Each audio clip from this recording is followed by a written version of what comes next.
जहाँ पर हम शिकार नहीं कर सकते, हम वनों को नहीं काट सकते। तो इसीलिए, क्योंकि यह निकट भविष्य में समाप्त हो सकते हैं, इसीलिए भारत सरकार के द्वारा ऐसे अधिनियम बनाए गए हैं जिसके अंतर्गत हम इन सभी वन, वन्य जीव, कोयला, पेट्रोलियम, इन सभी को हम संरक्षित कर सके।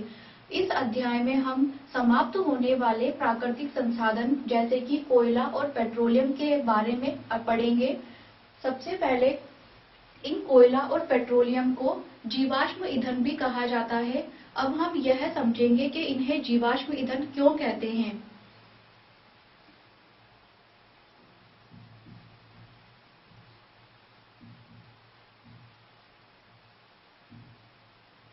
जीवाश्म ईंधन, जिसे अंग्रेजी में कहा जाता है फॉसिल फ्यूल, ईंधन मतलब फ्यूल,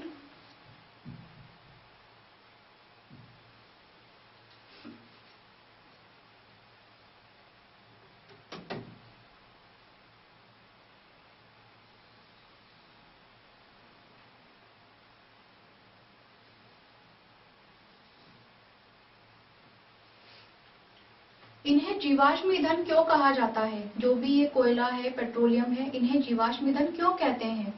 क्यों? क्योंकि इन सभी कोयला, पेट्रोलियम आदि का निर्माण मृत वनस्पति यानी कि जो पेड़ पौधे मर जाते हैं, वनस्पति से तात्पर्य होता है पेड़ पौधे, और जंतु, मृत वनस्पति और जंतु के अवशेषों यानी कि जब वे मर गए उनके शरीर के अवशेष रह जाते हैं, जैसे वो दब जाएंगे तो उनके शरीर की आकृतियां बन जाएगी, तो उन अवशेषों के द्वारा होता है, अतः इन्हें जीवाश्म ईंधन भी कहा जाता है।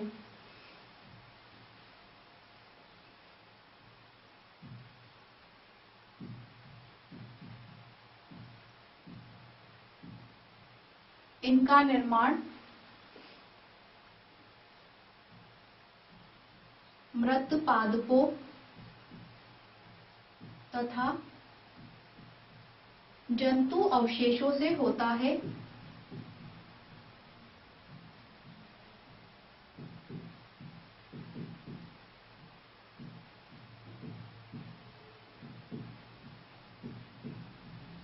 अतः क्या कहा जाएगा इन्हें? जीवाश्म।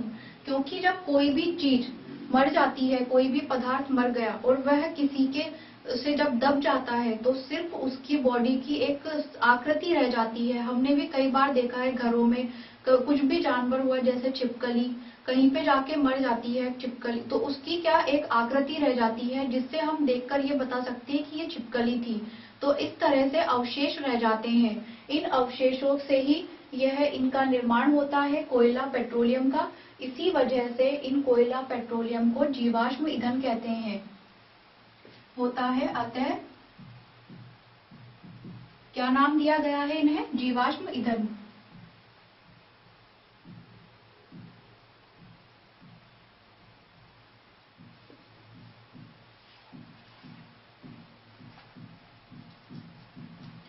अब हम आप इसमें हमारा पहला जो कोयला है उसके बारे में पढ़ते हैं।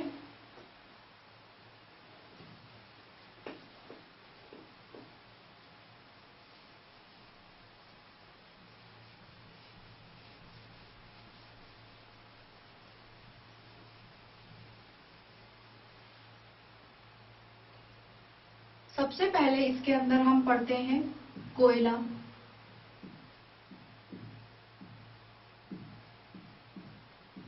जिसे अंग्रेजी में कहा जाता है कोल।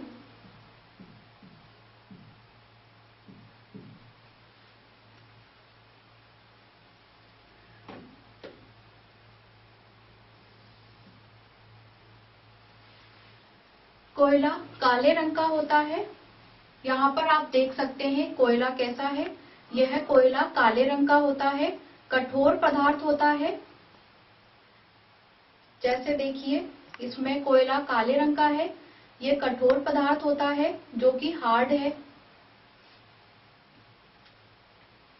कोयला काले रंग का,